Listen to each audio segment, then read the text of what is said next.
सियासी मुलाकातों के सपहों में इन दिनों दो नाम यूपी में सबसे ज्यादा चर्चा में है।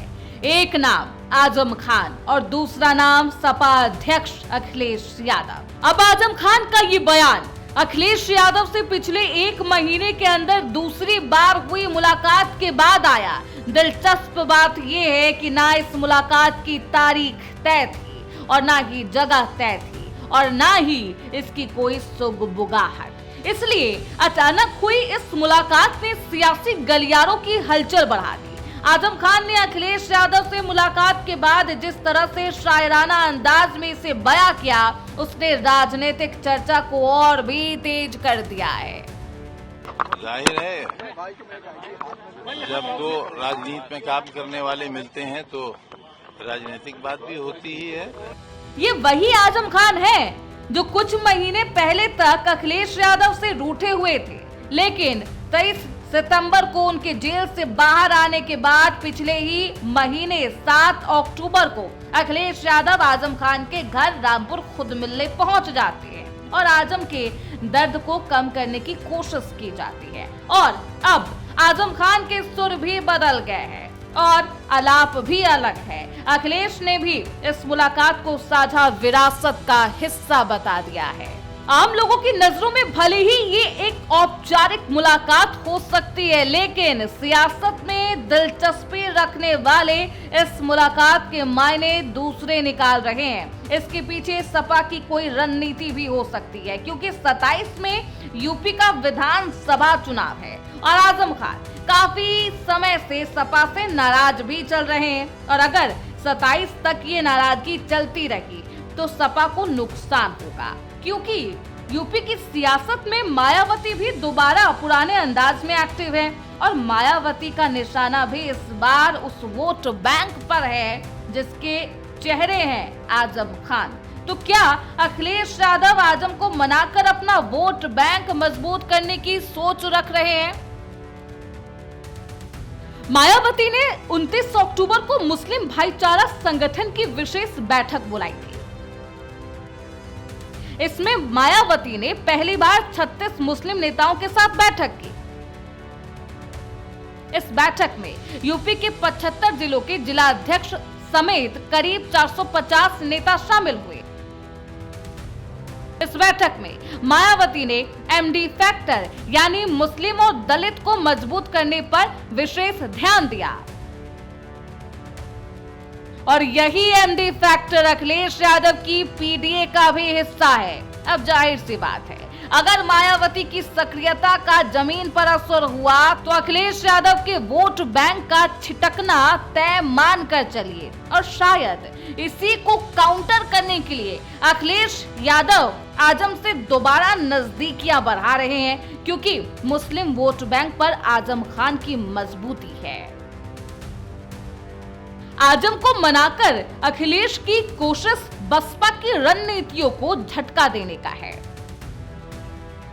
मायावती की सक्रियता से अखिलेश यादव की पीडीए की चिंता बढ़ी। अब आजम के आने से मुस्लिम वोट बैंक के टूटने से भी बच सकती है।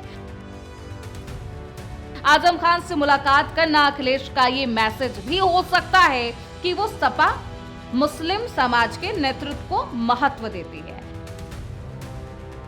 आजम से मुलाकात कर अखिलेश 27 के चुनाव के लिए MY समीकरण मजबूत रखने की कोशिश भी कर रहे हैं। इस मुलाकात से यह भी साफ हो गया है कि आजम खान अब पाला बदलने वाले बिल्कुल भी नहीं है। ये ऐसे सियासी समीकरण हैं जिनके इर्द गिर्द ही सपा बसपा की सियासत घूमती रही, इसलिए इन्हें नकारा भी नहीं जा सकता। और अखिलेश से मुलाकात के बाद आजम ने जो प्रतिक्रिया दी है वो और इस बात की ओर इशारा करता है कि बंद कमरे में शुक्रवार करीब 45 मिनट तक हुई ये मुलाकात आम नहीं थी। देखिए, मुलाकात में क्या हुआ ये तो नहीं बताया जा सकता। आप पूछें, ये आपका अधिकार है, हक है, लेकिन बस इतना ही कहूँगा कि रिश्तों की मुलाकात है, कोई नई मुलाकात नहीं है, होती रही है, आगे भी होती रहेगी।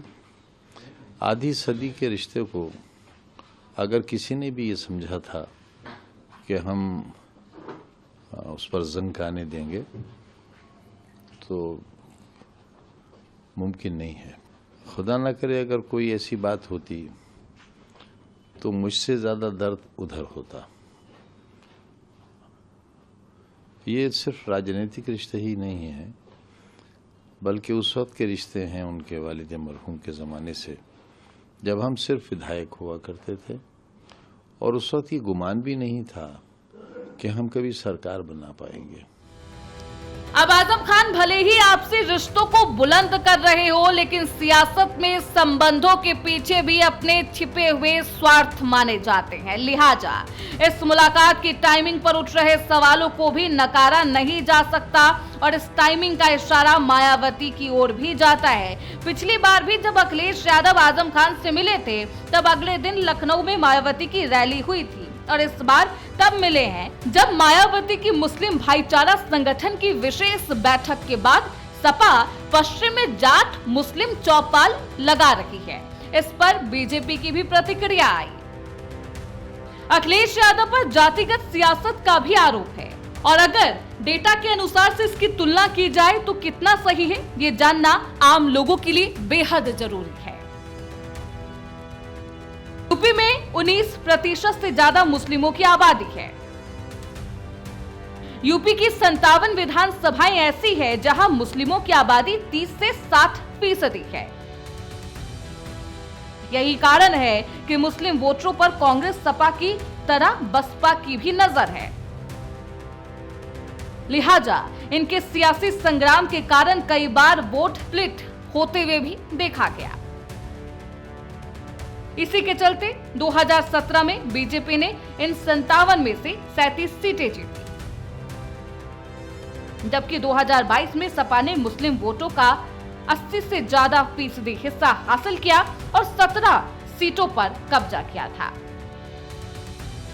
साल 2024 के लोकसभा चुनाव की बात की जाए और साल 2024 के विधानसभा उपचुनाव में इन सीटों पर मुस्लिम वोट निर्णायक रहे। कुंदर की सीट पर 60% मुस्लिमों में बीजेपी ने जीतकर चौंका दिया। फिलहाल अखिलेश ने आजम को साथ लाकर मुस्लिम वोट बैंक को साधने की पूरी कोशिश की है। अब 27 के विधानसभा चुनाव में इसका असर क्या होगा, ये तो आने वाला वक्त बताएगा। Bureau report, prime news.